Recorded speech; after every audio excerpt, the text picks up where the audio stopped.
Hello students, एक बार फिर से आप सभी का स्वागत है आज की इस शानदार क्लास में। आज की इस क्लास में हम बात करेंगे उन इंपॉर्टेंट टॉपिक्स की जो आपके एसएससी सीजीएल में पूछे जाते हैं। किस टॉपिक की ज्यादा वेटेज है, किस टॉपिक की कम वेटेज है, कौन सा मीडियम लेवल का है। हर प्रकार के सवाल जो आपके होते हैं इंपॉर्टेंट टॉपिक्स को लेकर, उन सभी चीजों के बारे में आज के इस सेशन में पूरा डिटेल में चर्चा करेंगे। मेरा नाम है Sandeep Kesarwani, faculty of English since 2011। 14 साल से आप सभी को इंग्लिश पढ़ा रहा हूं। 14 ईयर से ज्यादा हो गए बच्चे, और आज के इस सेशन में आप मेरे साथ एक बहुत ही स्पेशल टॉपिक की क्लास को देखेंगे और अपनी कंफ्यूजन को दूर करेंगे। दोस्तों चलिए शुरुआत करते हैं। सबसे पहले यहां पर आपका जो कंप्लीट सेक्शन होता है, अगर बात करें स्टेप बाय स्टेप, हम एक एक करके सारी चीजों पे बात करेंगे।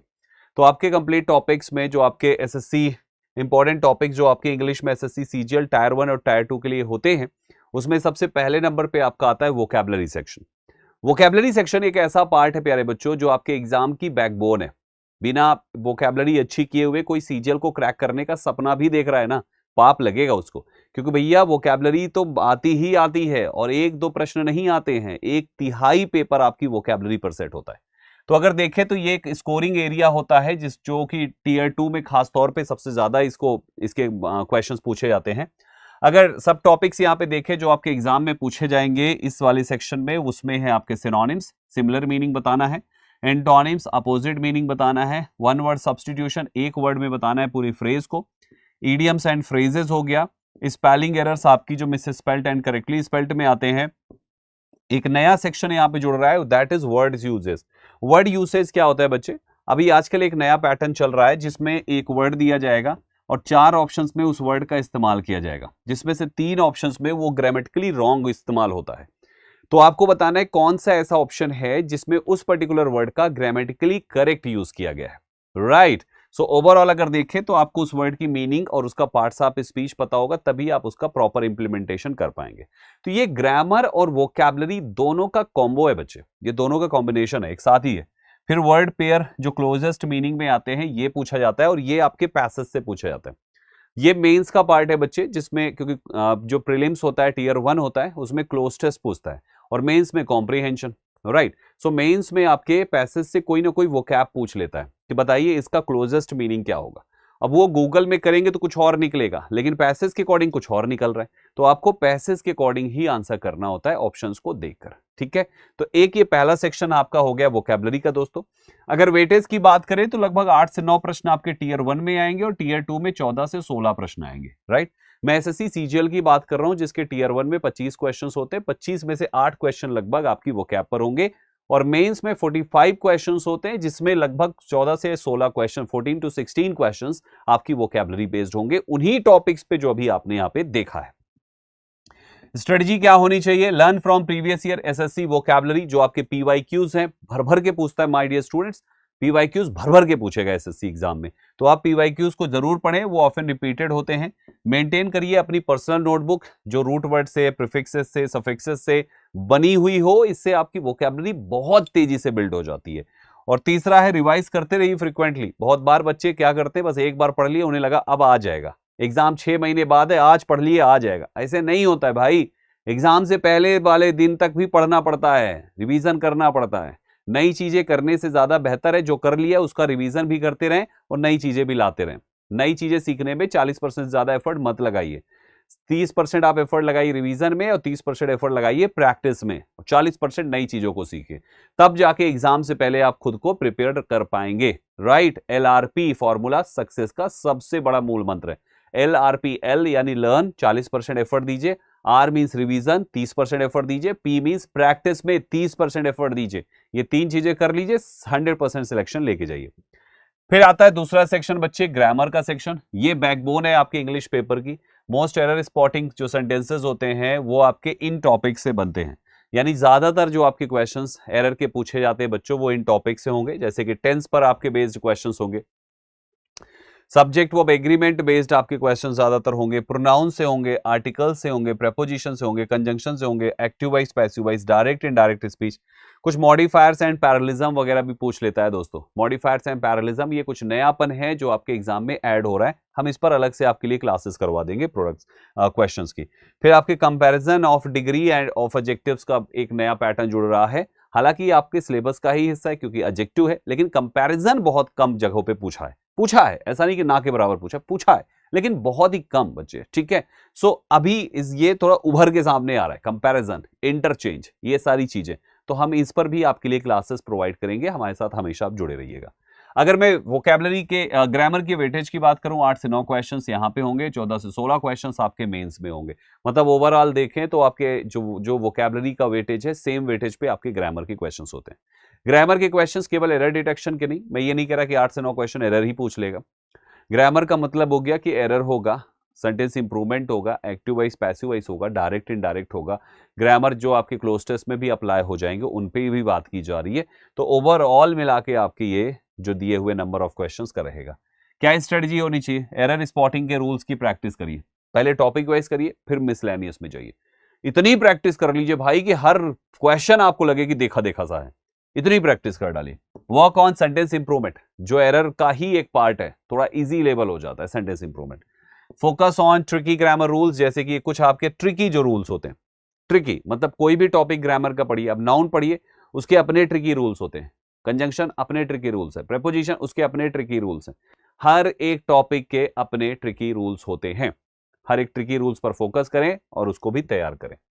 फिर तीसरे नंबर पे reading comprehension, that's your RC. कौन कौन से हैं? पैसेज बेस्ड क्वेश्चंस होंगे, क्लोज टेस्ट होंगे और पैराजंबल होंगे। ये 3 प्रकार के ऐसे टॉपिक्स हैं जो आपके रीडिंग कॉम्प्रिहेंशन का पार्ट है। आप अपनी रीडिंग को बेहतर नहीं करोगे, इन टॉपिक्स पे कभी भी मास्टर नहीं कर पाएंगे। तो you will have to improve your reading skill. अब ये रीडिंग स्किल के लिए आपको क्या करना है, उसका पहले वेटेज समझ लीजिए। सेम वेटेज है, मैंने आपसे कहा 1/3 का वेटेज है तीनों का बच्चे। वोकैबुलरी का भी, ग्रामर का भी और आपके आरसी वाले पार्ट का भी 1/3 का वेटेज है।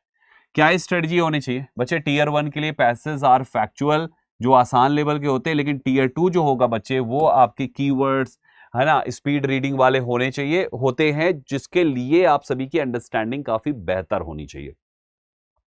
इसके लिए क्लोज टेस्ट की प्रैक्टिस करते रहिए जो ग्रामर और वोकैबुलरी पर बेस्ड हो। उसके अलावा आपके work on jumbled paragraphs identify करके करिए, कनेक्टर्स क्या हैं, कंजंक्शन क्या है, आपके प्रोनाउंस क्या हैं, कोई एडवर्ब से रिलेट हो रहा है, कोई किसी से रिलेट हो रहा है, अलग अलग प्रकार की चीजें जो चीजों को कनेक्ट करने में हेल्प करेगी, जम्बल्ड पार्ट को रीअरेंज करने में हेल्प करेगी, उन सभी चीजों पर काम करें। हमने इन सभी पर आपको क्लासेस प्रोवाइड करी है, आप हमारी क्लासेस को जरूर सर्च करिए, मिल जाएगी। आपको जो टॉपिक पढ़ना है आप उसका नाम डालिए और बाय संदीप केसरवानी तुरंत आपको मिल जाएगा, सर्च भी नहीं करना पड़ेगा, मतलब इतना लिखने से। नहीं तो स्क्रॉल डाउन करेंगे तो भी आपको मिल जाएगा दृष्टि के प्लेटफॉर्म पे, और अगर नहीं तो आप इतना जाके चैनल पे सर्च कर लेंगे तो भी आपको डायरेक्ट मिल जाएगा।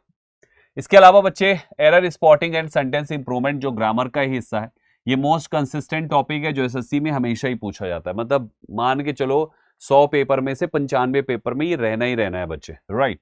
सो इसमें ग्रामेटिकल एरर्स होंगे, जो अभी टॉपिक्स के बारे में मैंने बात किया। आपको यूसेज एरर्स वगैरह जो हैं उनके अच्छे से देखना है प्रॉपर तरीके से।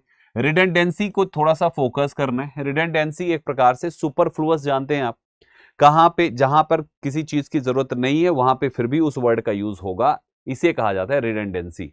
यानी सुपरफ्लुअस वाले कॉन्सेप्ट्स पर एग्जामिनर आजकल फोकस कर रहा है, तो कोशिश करें आप सुपरफ्लुअस वाले कॉन्सेप्ट्स जरूर तैयार कर लीजिएगा दोस्तों, जरूरी है वो पार्ट।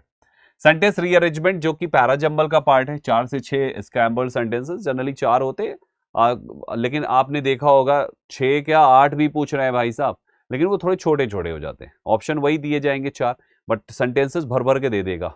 अब वो एक ही सेंटेंस या छोटा सा पैराग्राफ के ही मल्टीपल पार्ट्स कर देता है, राइट। सो बच्चे लोगों के लिए उतना चैलेंजिंग नहीं होता अगर वो पेयर बना के करता है। तो मैंने इसको पूरा अच्छे से पढ़ाया, आप देख लेंगे तो आपका स्ट्रांग हो जाएगा, ठीक है। क्या स्ट्रेटजी होनी चाहिए? Look for linking words, however, therefore, but, although, बहुत सारे लिंकिंग वर्ड्स होते हैं, इनको देखकर आप अपना पेयर बनाएंगे। आइडेंटिफाई करिए अपने प्रोनाउंस को, कहां से प्रोनाउंस से कनेक्ट होगा। प्रैक्टिस फ्लो को रखिए कि हाँ ज्यादा से ज्यादा प्रैक्टिस करेंगे तो दिमाग सेट होता जाएगा कि हाँ कहां पे हमें क्या करना है। और याद रखिएगा प्रैक्टिस फ्लो ऑफ आइडियाज, जैसे कि इंट्रो है, फिर एक्सप्लेनेशन देंगे, कुछ एग्जांपल्स देंगे और लास्ट में कंक्लूड कर देंगे। तो ये पैटर्न पे हमें चीजें को लेके चलना होता है पैराजंबल को करते समय। क्लोज टेस्ट जो आपके एक प्रकार का फिल इन द ब्लैंक जैसा होता है, ग्रामर वोकैबुलरी पर बेस्ड ये टॉपिक है जो आपके प्रीलिम में रहता ही रहता है, मेंस में भी पूछा जाएगा। बच्चे 5 नंबर के आसपास का वेटेज होता है टीयर 1 में, और टीयर 2 में 10 से 15 नंबर के क्वेश्चंस इस पर आ सकते हैं। 10 से 15 नंबर का मतलब मैं केवल क्लोज टेस्ट की बात नहीं कर रहा, मैं पूरे के पूरे आरसी की बात कर रहा हूं, यानी पैरा जंबल, क्लोज टेस्ट। और अगर केवल क्लोज टेस्ट की बात करेंगे तो एक क्लोज टेस्ट आ जाए बहुत ज्यादा है। क्यों? क्योंकि आरसी यहां पे पूछा जाएगा। अब आरसी पूछा जाएगा, कुल 45 क्वेश्चन ही होंगे, तो 15 अकेला क्लोज टेस्ट थोड़ी आएगा। हाँ, 15 आते थे तब जब आपका 200 नंबर का पेपर होता था, समझ रहे हैं, तब आते थे। अभी नहीं, अभी केवल 5 आ भी सकता है, नहीं भी आ सकता, क्योंकि आरसी को पूछना जरूरी है। प्रीलिम्स में आरसी को अवॉइड कर रहे हैं आजकल। स्ट्रेटजी क्या होती है? रीड करिए पैसेज को एक बार पूरा, और फिर उसके बाद ब्लैंक्स को फिल करते जाइए। कोलोकेशंस को जरूर मैच करिए, फ्रेजल वर्ब को जरूर मैच करिए। कोलोकेशंस का मतलब क्या होता है? बहुत सारे जैसे आपके ऐसे होते हैं ना, जहां पे किसी के साथ, जैसे आपने कहा मेक अ नॉइज, अब आपके आगे नॉइज लिखा हुआ है और मेक की जगह पे ब्लैंक है, तो अगर आपको नहीं पता कि क्या कोलोकेशन बनेगा, तो आप कभी गेट अ नॉइज करेंगे, कभी क्रिएट अ नॉइज करेंगे, जबकि होना क्या चाहिए? Make a noise. इसे कहते हैं कोलोकेशन। तो इस तरीके से कोलोकेशंस वाले पार्ट पे ध्यान दीजिए। पीवाईक्यूज प्रैक्टिस कीजिए, तो आप एग्जाम के लेवल से अपडेटेड रहेंगे, ठीक है? तो आपसे गलतियां नहीं होगी दोस्तों। बस ध्यान रखें, मिसलेनियस में बहुत सारी चीजें आ जाएंगी, जैसे कि fill in the blank, spelling correction हो गया, सेंटेंस कंप्लीशन हो गया, और भी बहुत सारे टॉपिक्स हैं जो पूछ सकता है, कुछ नई नई चीजें भी पूछ सकता है, लेकिन ऐसे करके ये सारी चीजें यहाँ पे बनती है। ओवरऑल अगर देखिए, प्रिपरेशन स्ट्रेटजी लास्ट में लेकर जाइए मेरे बच्चे, वो है आपका पीवाईक्यू। मैं हमेशा कहता हूं कि बच्चे पीवाईक्यू जरूर सॉल्व करो। भाई कुछ नहीं, तुम अगर 10 साल का पीवाईक्यू लगा लो ना, और एसएससी के केवल सीजीएल का नहीं, एसएससी जितने एग्जाम्स कंडक्ट कराता है, तो ये मान के चलो बच्चे कि आपका 60 से 70% आपका पेपर आउट है। 10 साल का पीवाईक्यू लगा लो, 60 से 70% पेपर आपको पहले से ही पता है। अब पीवाईक्यू तो लिमिटेड ही है ना बच्चे, यानी लिमिटेड रीडिंग करके, लिमिटेड लर्न करके, जो ये आप नया नया नया के चक्कर में पीवाईक्यू को इग्नोर करते हो, ये सबसे बड़ी गलती है। पीवाईक्यू लगाओ बच्चे, डेली रीडिंग हैबिट्स को डालो, क्योंकि आजकल न्यूज़पेपर का जो मेंस होगा ना आपके एग्जाम का, वो न्यूज़पेपर के एडिटोरियल से पूछेगा, और आरसी पूछेगा जरूर, क्योंकि प्रीलिम्स में उसने छोड़ रखा है। तो आरसी के लिए आपको न्यूज़पेपर का एडिटोरियल, अगर एडिटोरियल आपके लेवल से काफी ऊपर लग रहा है, तो जो पेज आपको पसंद आए वो पेज पढ़ो, लेकिन न्यूज़पेपर पे अपने को लाओ। डेली रीडिंग करो, रीडिंग हैबिट अच्छी होगी तो मार्क्स आपके बहुत अच्छे हो जाएंगे। माय डियर स्टूडेंट्स, आपके लिए डिवाइड प्रैक्टिस आपको ध्यान रखना है, जैसे ग्रामर के रूल्स, एरर स्पॉटिंग, डेली 200, मतलब वीकली 200, या कम से कम भी करना है तो यार कम से कम 20, 25, 30 तक तो क्वेश्चंस आप डेली बेसिस पे लगाओ। वीकली 200 क्वेश्चंस आपको करने हैं, ये मान के चलो, एरर को अच्छा करने के लिए वीकली 200 क्वेश्चंस। और अगर वीक में 2 करने हैं तो एक दिन में 30 से 40 क्वेश्चंस कर डालिए, बेहतर हो जाएगा। मैंने वहां पे 20 लिखे हैं, वो कम से कम है बच्चे, वो सबसे लोवेस्ट है, जो सबसे कमजोर वाले बच्चे को करना है 20। लेकिन अगर आप एक लेवल तक आ चुके हैं और आपको लगता है कि अब आप एग्जाम के लिए तैयार हो रहे हैं और आप इस बार का ही एग्जाम अच्छा परफॉर्म करेंगे, तो नंबर ऑफ क्वेश्चंस को बढ़ा दीजिए। फिर आगे आपका वोकैब रिवीजन, जो मैंने संख्या यहां पे लिखी, इसका भी डबल कर लीजिएगा, 10 से 15 को 20 से 30 कर लीजिए, तब काम बनेगा। कॉम्प्रिहेंशन, पैरा जंबल रोज प्रैक्टिस करना पड़ेगा बच्चे, तब जाके चीजें बनेगी। अब जैसे मैंने यहां पे लिखा है alternate day practice. Alternate day practice क्यों लिखा? ये उनके लिए है जो बच्चे को लगता है यार बस कोई तरह भगवान अंग्रेजी में पास करा दो, ये उनके लिए कि भाई एटलीस्ट अपने आप को ऑल्टरनेट डे तक तो रोक के रखो। और अगर डेली आपसे बन सके तो डेली बेसिस पर एटलीस्ट एक एक तो करते रहो, ताकि चीजें आपकी इंप्रूव होती रहे, कुछ भी गैप ना हो बच्चे। मॉक टेस्ट लगाइए, रेगुलर टियर 2 लेवल के मॉक टेस्ट को सॉल्व करिए, उससे आपकी स्पीड और आपके जो क्वेश्चन का स्टैंडर्ड है ना, पेपर सॉल्व करने का जो स्टैंडर्ड, जो क्वेश्चंस आपको मिलेंगे अच्छे लेवल के मिलेंगे। शॉर्ट नोट्स बना के रखिए, क्योंकि रिवीजन लास्ट मोमेंट पे आप हमारी क्लास की पीडीएफ से नहीं कर पाएंगे, तो शॉर्ट नोट्स जरूरी ही होता है, ताकि आप एक बार देखते जाएं और पूरी ग्रामर, पूरी वोकैब को आप रिवाइज करके बैठ जाएं। समझ गए? तो इन चीजों को आप करिए। ओवरऑल अगर देखा जाए तो आपके इंग्लिश में वोकैबुलरी, ग्रामर और कॉम्प्रिहेंशन, ये 3 आपके इंग्लिश के पिलर्स हैं, जो आपको पूरी तरीके से आपको सहारा देते हैं, आपको संभाल के रखते हैं। मैंने अभी इन्हीं तीनों पॉइंट्स पे पूरा डिटेल में चर्चा किया।